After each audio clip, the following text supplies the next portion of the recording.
당정이 주택 공급 확대 방안을 마련하기 위해 범정부 TF 실무기획단을 가동, 그린벨트 해제 카드를 꺼내기로 했습니다.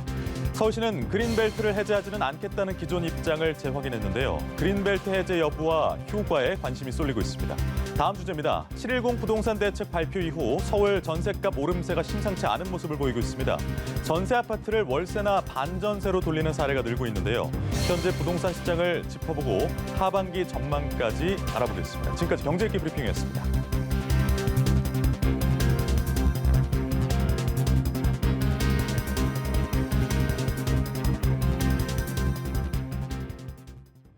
네, 보다 자세한 내용은 김대우의 경제읽기에서 살펴보겠습니다. 김대우 박사 자리하셨습니다. 안녕하세요, 어서 오세요. 박사님. 반갑습니다. 네.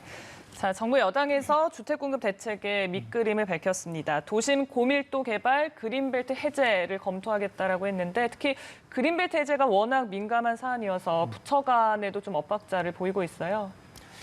예, 정부가 드디어 공급 확대 정책의 칼을 뽑은 것으로 보입니다. 2주 전에 문재인 대통령이 김현미 장관을 청와대로 불러서 직접 여러 가지 다양한 부동산 정책을 지시한 적이 있지 않습니까? 예. 거기서 우선 수요 면에서 다주택자가 집을 과도하게 사는 것에 대해서 조세로 규제를 하라는 것이라든지 또 중산층, 서민, 생애 최초 주택자들에게 기회를 늘려달라 이런 것은 7.10 대책으로서 상당히 많이 소화가 됐어요. 네. 그런데 그 당시에 홍남기 부총리가 공급 확대에 대해서만은 부처 간의 추가 상의가 필요하다. 앞으로 TF팀을 구성해서 논의해 보겠다라고 좀 유보를 했었거든요. 네. 그런데 어제 그것이 당정이 그러니까 국토부와 어저께 민주당이 연석회의를 가진 자리에서 좀 적극적으로 주택 공급에도 속도를 내기로 그렇게 합의를 한 것으로 보입니다. 예. 그래서 정부의 이 TF팀도 가동이 됐고요. 네. 어제는 서울시와 또 기획재정부, 국토부 관계자들이 연석 회의도 하고 있습니다. 그러나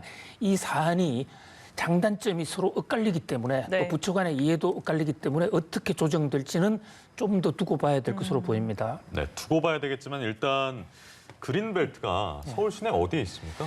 서울시의 주로 외곽에 있습니다. 이 그린벨트라는 것은 국토계획 및 이용에 관한 법률에 따르면 개발 제한국을 이해하는데요. 지금 그림에서 나오네요. 초록색으로 표현된 외곽 지역에 그러니까 도시의 과대한 팽창을 막기 위해서 도시 주변 지역을 일단 개발을 하지 못하도록 하는 지역으로 묶어서 주로 개발을 하지 못하게 되면 그 지역이 풀이 많은 목초지대가 되니까 그것을 속어로 그린벨트라고 부르지만 그린벨트라는 용어는 법에 존재하는 얘기는 아닙니다. 네. 엄격하게는 개발 제한 구역이 맞고요. 그냥 통상적으로 우리가 이제 그린벨트라고 그 통칭 부릅니다만은 서울의 저 외곽에 있는 저 지역이 149제곱킬로미터. 그러니까 다 150. 합치면요. 예, 그렇습니다. 그러니까 이 중에 일부를 좀 풀어서라도 집을 짓자는 얘기와 그럴 수 없다는 얘기가 지금 맞서고 있는 지금 것이죠. 보면은 서초구, 강서구, 노원구 이런 순서인데 서초구가 풀릴 가능성도 있다는 말씀이신 건가요? 그렇습니다. 지금 현재 약 그 149제곱킬로미터를 구별로 보면요. 서초구가 가장 많아요. 네. 강남 지역이 많습니다. 강북 지역은 도봉구라든지 저런 지역은 대부분 산지죠. 북한산의 가파른 산지이기 때문에 그쪽은 해제해봤자 집을 짓기가 상당히 어려운 지역이고요. 그걸 감안하더라도 강남이 훨씬 지금 이 그린벨트 지역이 훨씬 더 넓습니다만은 현재 서초구가 가장 많고 그다음에 강동구, 강남구 이런 순으로 대상 지역이 강서구, 예. 넓혀져 있습니다. 알겠습니다. 지금 서울시에서는 반대 입장을 밝히고 있습니다. 시장이 공석인 상황인데 만약에 시에서 끝까지 반대를 한다면 이게 해제가 가능한 건가요? 서울시에서는 지난번 박원순 시장이 살아있을 때부터 단 한 평의 그린벨트도 해제할 수 없다. 네. 그린벨트는 우리 후손들의 미래의 자산이다. 여기를 풀기 시작하면 그야말로 서울은 아비규환의 혼돈의 상황으로 빠져들지도 모른다. 그래서 강력히 반대했던 것이죠. 그 지금 집권 대행을 맡고 있는 서정엽 시장 대행도 그 박원순 시장의 유업을 그대로 개성해서 흔들림 없이 지키겠다 이렇게 얘기하고 있습니다. 지금 자 서울시가 반대하면 할 수 있느냐 이런데 국회법과 이 그 개발 제한 구역에 관한 특별법에 따르면요. 네. 원래는 이것이 국토부 장관의 소관이었습니다. 모든 그린벨트는 국토부 장관이 알아서 변경하거나 지정하거나 완전히 좌지우지할 수 있게 됐는데 박근혜 정부 때인 2015년에 30만 제곱미터 이하에 들어가는 것은 시도지사로 권한을 위임했어요. 그러니까 쫄망쫄망하게 조금씩 각 지역에 따라서 그린벨트 해제하는 것은 시도지사에게 권한이 있고 서울의 경우에는 서울시장에게 권한과 책임이 있습니다. 네. 다만 국토부 장관이 국가 사업과 관련된 것이라 해서 필요하다고 인정할 경우에는 여전히 국토부 장관이 직권으로는 할 수 있습니다. 그러나 국토부 장관이 직권으로 했을 경우에 서울시장이 하지 못하겠다는 것을 국토부 장관이 했다 했을 경우에 그 정치적인 부담이나 그런 것이 모두가 국토부나 정부로 돌아가기 때문에 정부로서도 가능하면 지방자치단체인 시도지사와 협의를 통해서 하고자 하는 그런 지금 원칙을 고수하고 있습니다. 네. 일단은 지금 나오고 있는 김현미 장관이 직권으로 할 수는 있다라는 말씀이셨고 네. 이 외에도 도심 용적률에 대한 규제, 그러니까 지금 업무지와 상업용지가 이렇게 구분이 되어 있는데 이런 규제를 좀 풀어서 주거용지를 좀 개발하자라는 주장도 나오고 있고 김현미 장관이 정경두 국방부 장관을 만났답니다. 뭐 군의 유휴지를 개발할 수도 있다. 뭐 태릉 얘기도 나오고요. 여러 가지 얘기가 나오는 것 같습니다. 그렇습니다. 공급을 확대를 향해서 국토부 장관이 좀 발빠르게 행보를 좀 움직이는 그런 모습이에요. 네. 어저께는 국방부를 방문해서 정경두 장관과 연석 회의를 했는데 이 자리에 두 장관 두 분만 만났으면 뭐 개인적인 얘기나 또 다른 얘기가 있을 수 있었겠지만 국토부의 주요 간부들을 총대동하고 만났단 말입니다. 그렇다면 국토부의 현안이 아니겠느냐. 아마도 추측컨대 우리 군 부대가 유휴지를 가지고 있는 땅들이 있습니다.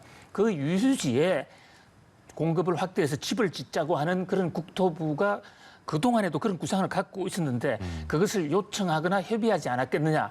그런 추측이 나왔고 특히 지금 국토부가 제1우선순위로 두고 있는 것은 태릉의 그 골프장, 그다음 어린이 대공원 있는 일대에 평지가 좀 있습니다. 네. 거기를 용도를 바꿔서 주택을 만들겠다 하는 것이 오랜 전부터의 국토부의 구상이었는데 그러나 국토부 장관은 어저께 정경두 국방부 장관하고의 모임에서는 그런 어떤 유휴지를 주택으로 전용하는 문제는 일체 논의가 없었다. 네. 공식으로 해명을 하고 있기 때문에 네. 현재로서는 아닌 것으로 보입니다. 예. 네, 여러 가지 이제 공급 방안들이 논의가 되고 있는 것 같은데 다만 그린벨트 같은 경우는 한번 해제하면 사실 돌이키기가 굉장히 어렵습니다. 그래서 이 부분에 있어서는 분명 신중한 접근은 필요하겠으나 그럼에도 해제를 하면 정말 실제적으로 좀 효과가 있는 건지 앞으로 좀 짚어봐야 될 점은 어떤 것들이 있을까요?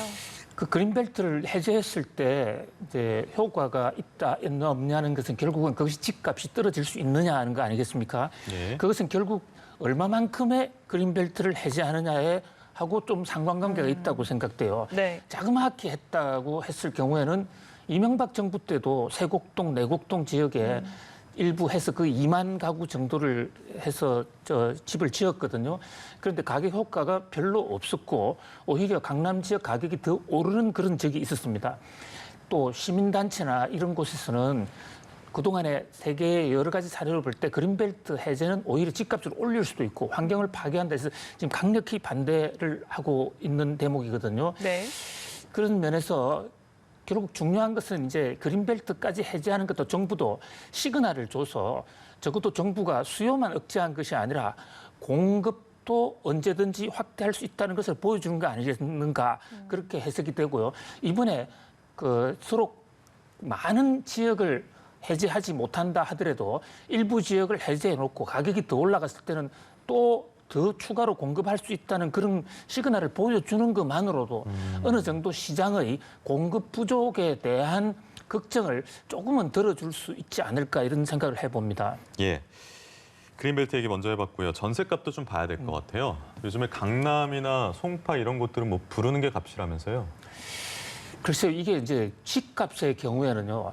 케이스마다 워낙 다르고 사람에 따라 다 다르고 또 공인중개사마다 다르기 때문에 일별에서 뭐 집값 폭등이 일어났다 또는 부르는 게 값이다라고 얘기하기가 참 쉽지는 않습니다. 네. 이제 언론 보도에 따르면 집값이 폭등하고 있다 이렇게 나고 있지만 지역에 따라 좀 차이는 있고 또 일부는 그 보도가 좀 과잉한 데도 있겠지만은 그러나 이제 몇 가지 요인이 겹치면서 좀 전셋값이 조금은 들썩하고 있는 것도 사실이 아닌가 이런 조심스러운 접근을 한번 해봅니다. 우선 몇 가지 요인이 있는데요. 지금 보유세가 이제 앞으로 많이 올라갈 것 같아. 그리고 7월 달 재산세부터 조금씩 올랐습니다만 이번 12월 달의 그 종부세 또 내년에는 대폭 6%까지 올리지 않았습니까? 그렇게 되면 이 종부세나 재산세는 자기가 소득이 발생해서 내는 세금이 아니라 미실현 소득, 재산 가치는 올랐지만 현찰이 없지 않습니까? 그럼 그 현찰을 마련하기 위해서 그동안 전세로 줬던 것을 월세로 바꾼다든지 네. 또는 월세 금액을 더 올려야 세금을 낼 수 있다. 이제 그런 요인이 하나 있고요. 또 하나는 지금 정부 여당에서 이 임대차 3법이라는 걸 만들어서 앞으로 임대료를 함부로 올리지 못하게 한다.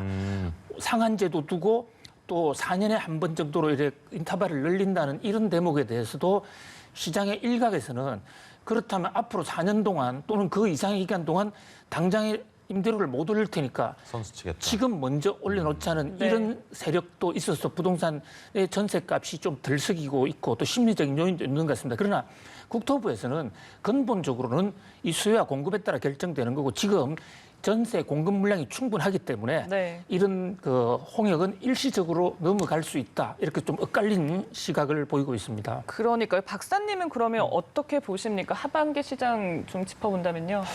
그렇죠. 이 부동산은 네. 정말 힘든 것이에요. 이것은 예. 경제적인 요인뿐만이 아니라 예. 사회적인 요인, 이를테면 입시 문제, 자사고의 취소 이런 것까지도 모두 다 연결돼 있는 그야말로 이게 종합 상품이라고 볼 수가 있거든요. 네. 그래서 함부로 예측하기도 어렵고 또 정부의 이 입법 절차가 과연 어디까지 어떤 속도로 될 수 있느냐. 물론 정부 여당이 지금 그 국회의 다수석을 민주당이 차지하고 있기는 하지만은 그러나 또 야당이 반대했을 경우에는 그 시기가 입법 시기가 좀 늦어질 수 있다. 그런 면에서 그 일단 지금 중요한 것은 대통령께서도 공급을 확대하겠다는 강력한 의지를 보여줬고 그런 시그널을 보여줬다. 그런 면에서 일단 진일보한 것이라고 보고요. 네. 보다 더 중요한 것은 지금 그린벨트 문제보다도 서울 시내 한복판에서 방금 앵커님도 말씀하셨지만 그게 청고를 좀 높이는 문제. 네. 현재 용적률이라고 있었어요. 땅 높이에서 일정 기간 더 이상 올라갈 수 있는 것을 상당히 제한해놨습니다. 예. 일본이나 다른 나라에 비해서는 우리나라가 상당히 규제가 많거든요. 그런 면에서 좀 더 집을 높이 지을 수도 있는 그러면서 그 과정에서 생기는 시세 차익이 있다면 그것은 사회적으로 환수를 한다든지 가장 큰 쟁점은 서울의 집값이 오른다 그러면 서울 내에서 집을 늘려주는 공급에 대한 시그널인데 그것은 역시 재건축 재개발이 핵심이 아닌가 싶고요.